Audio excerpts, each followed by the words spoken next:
সুপ্রভাত বন্ধুরা, সকলে কেমন আছো? আশা করছি ভালো আছো। তোমাদেরকে আরও একটি নতুন দিনের সাথে নতুন একটি ব্লগের সাথে স্বাগত জানাচ্ছি। আজ হলো শুক্রবার, এখন বাজে ঘড়ির কাঁটায় ঠিক সকাল 5:30। উঠেছি 5টা নাগাদ। জানো, উঠে না ভেবেছিলাম সংসারের কাজগুলো তাড়াতাড়ি করে সেরে নিয়ে ডোডোকে নিয়ে যাব স্কুলে, দিয়ে তারপর ওকে নিয়ে একটু বসাবো, তারপরে বাড়ি আসবো। তবে সকালে ঘুম থেকে উঠেই দেখি ঝিরঝির ঝিরঝির করে বৃষ্টি পড়ছে।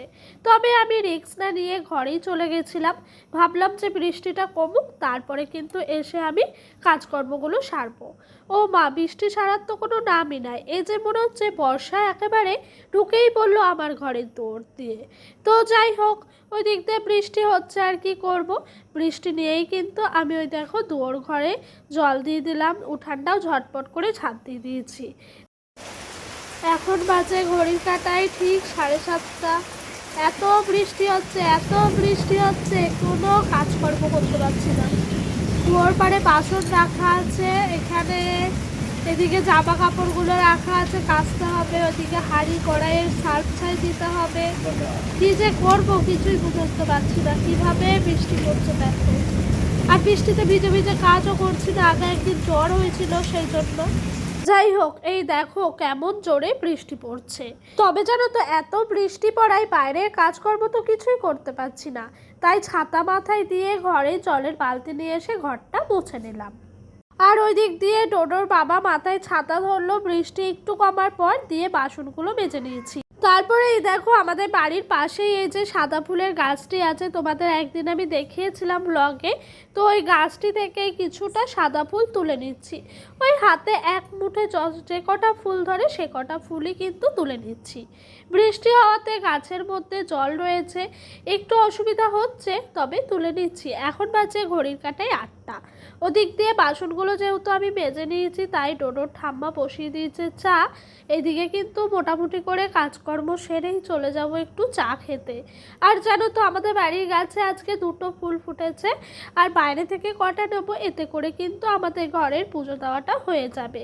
তবে আমি একবারে অনেকগুলো নিয়ে যাইনি, গাছে ছিল কিছুটা রেখে দিয়েছি। যাদের গাছ তারাও কিন্তু এই ফুল তুলবে এবং পুজোই দেবে ভগবানের চরণে।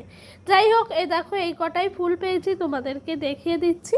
আর ডোডোর বাবা ক্যামেরার ওপাশ থেকে বলছিল, এত ফুল পেয়েছো, ক্যারি প্যাকেটে ধরছেই না। বলছি না গো, এই কটাই হবে, আর বেশি লাগবে না। তো যাই হোক, ঘরে এসে দেখছি এ দেখো এই বিড়াল ছানাটি আমাদের মাটির ঘরের দেয়ালের ওপরে উঠে বসে রয়েছে। এটা দেখে ডোডোর যে কি খুশি, কি বলবো তোমাদেরকে। এত বৃষ্টির জন্য ওই বিড়ালটি উঠে বসে রয়েছে ওই যে টঙ্কের ওপরে। ডোডো এই দেখো এদিকে লাঠি নিয়ে এসে বিড়ালটাকে তাড়াবে। তবে আমি বলছিলাম, থাক বাবা, একটু বৃষ্টিটা কমে যাক, তারপর ও চলে যাবে। বাবু বেলা বসো,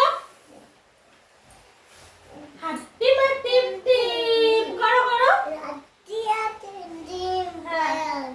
তারপরে হ্যাঁ তাদের করো করো, তাদের হারা দুটো শিং, তারা আমার দিকে তাকাও, তারা হাট্টি মা টিম টিম, বলো তো হাট্টি মা টিম টিম, তারা মাঠে পাড়ে টিম, তাদের হারা দুটো শিং।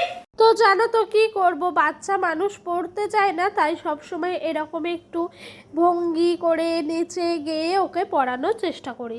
বাইরে বেরিয়ে দেখি এখনও বৃষ্টি কমেনি। তবে এখন বাজে ঘড়ির কাঁটায় ঠিক সকাল 10টা। তাই ভাবলাম জামা কাপড়গুলো যে সার্ফ জল করে সকালে ভিজিয়ে রেখেছিলাম, ওই 9টার সময়, 8:30 9টাই হবে, হ্যাঁ, তখন ভেজানোই ছিল। তাই এখন চলে এসেছি কুয়োর পাড়ে, এগুলোকেই কাচা ধোয়া করব। তারপরে কিছুটা বাসনও রেখে দিয়েছি। এই সমস্ত জামা কাপড়গুলো কাচাকুচির পর ওই বাসনপত্রগুলোকেও মাজা ধোয়া করে দেবো। আজকে বৃষ্টিটা সকাল সকাল এসে আমার এই ব্যস্ততম দিনটাকে একেবারে ভেস্তে দিল। জানো, ভেবেছিলাম খুব আশা নিয়েই রাতে শুয়েছি যে সকালবেলা উঠে ছেলেটাকে স্কুলে নিয়ে যাব, ওর বন্ধুদের সঙ্গে খেলাবো, পড়াবো। তবে এই বৃষ্টির জন্য আর কিচ্ছু হলো না।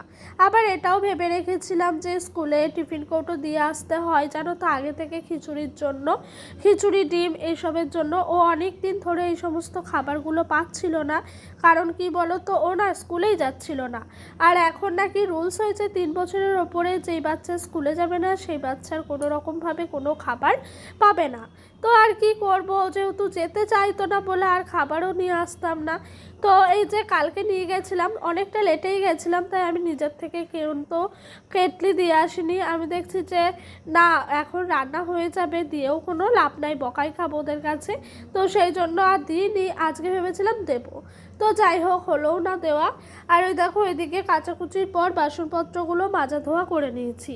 আর আজকে এতটাই বৃষ্টি ছিল সকাল থেকে নিম্নচাপের মতো, সেই কারণে আমি জানো তো বাইরে রান্নাই করতে পারিনি। হাঁড়ি কড়াইয়ে সার্ফ ছাই যে বোলাবো ভেবেছিলাম, তারপরে দেখছি এত বৃষ্টি পড়ছে, আমি কি করে ওই কাদায় কাদায় রান্না করব, কিভাবে সমস্ত জিনিস নিয়ে আসবো, নিয়ে যাব।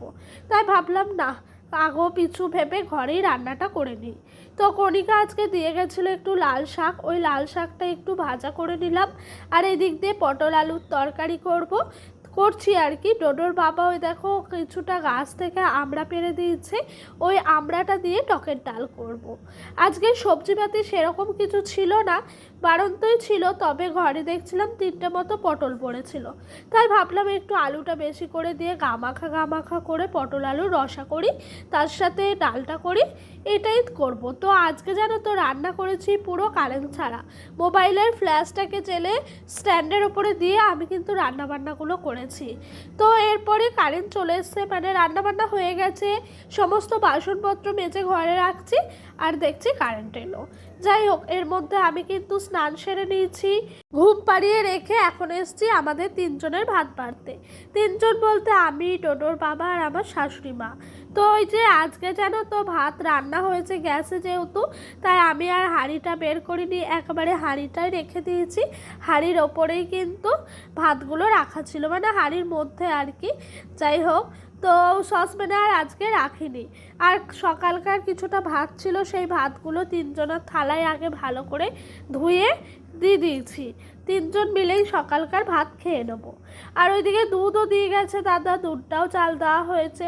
সত্যি বলতে সকাল থেকে এতটাই খারাপ লাগছিল মনটা, কি বলবো তোমাদেরকে, কিছু বলার নাই। এই বৃষ্টির জন্য মনে হচ্ছে বৃষ্টিটা কেন আসছে, কেন পড়ছে জানো তো। বিশেষ করে এই বর্ষাকালে এই বৃষ্টি দেখলে যে কি মাথা খারাপ হয়ে যায় আমাদের গ্রামের বউদের, সেটা আর কি বলবো। সব থেকে বলতে পারো গ্রামের বউদের একটা দুর্দশা দিন সামনে চলে এসছে।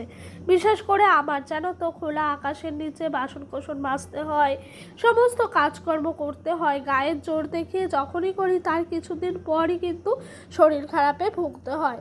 যাই হোক, এদিক দিয়ে ভাত বেড়ে নিয়েছি। আর ওই যে বললাম লাল শাক করেছি, তো ওই লাল শাক ভাজাটা নিয়েছি অল্প মতন। আর তার সাথে এখানে দেখো লাল লাল করে তেল মশলা দিয়ে বেশ করে একটু গামাখা পটল আলুর রসাটা করা হয়েছে। ওদিক দিয়ে শুধুমাত্র ডোডোই খেয়েছে, আমি এখনও খাইনি, ডোডোর বাবাও খায়নি, শাশুড়িমাও খায়নি। তবে এখন বেড়ে নিলাম যেহেতু সকলে মিলেই খেয়ে নেবো। আর আমরা আজকে 5টা দিয়েছিলাম ডালে, তার মধ্যে একটা ডোডোকে খাইয়েছিলাম। তারপরে জানো তো একটুখানি আমি আমড়াটা নিয়ে খেয়েছিলাম। আমার সত্যি বলতে এই সেদ্ধ আমড়াগুলো নুন দিয়ে চটকে মেখে খেতে এত যে ভালো লাগে কি বলবো। যাই হোক, এখন হয়ে গেছে বিকেল, জামা কাপড়গুলো বাইরে মেলা ছিল, সেই সমস্ত জামা কাপড়গুলো এখন চলে এসেছি তুলতে। এগুলোকে এবার ঘরে জায়গা মতন মেলে দেবো। আর জানো তো এই বর্ষা আসা মানে বাড়িতে ঘাস আগাছা কিন্তু প্রচুর জন্মায়। আর এই যে ইট আছে, ইটের পাশ দিয়ে দিয়ে ঘাসগুলো থাকে, তাই ঘাসগুলোকে এখন তুলে দিচ্ছি। ছোট থাকতে যদি তুলে দেওয়া হয় তাহলে আর বেশি বন জঙ্গল হয় না। আমি ঘাসগুলো যখনই একটু ধরো 4 আঙুল 5 আঙুল মতো লম্বা হয়, এই তখনই জানো তো এই ঘাসগুলোকে খুঁটে খুঁটে ফেলে দিই, না হলে ঘাসগুলো অনেকটা বড় হয়ে গেলে তখন কিন্তু তুলতে প্রচুর কষ্ট হয়। আর যেহেতু ডোডো আর ওর বাবা মিলে আমড়া পেড়েছিল সকালবেলা, সেহেতু আমড়ার গাছের পাতাগুলো এখানেই পড়ে রয়েছে। তবে এখন বাজে ওই 5:30টা মতো, এইদিকে ঘাসগুলোকে তুলে নেবো, তারপরে যাব ডোডোকে নিয়ে একটু রাস্তায়। তো এরই মধ্যে একটু ঘুরে আসলাম, বিকেল গড়িয়ে সন্ধে। ডোডোকে পড়তে বসিয়েছিলাম, প্রথম এ লিখছে, এত যে ভালো লাগছে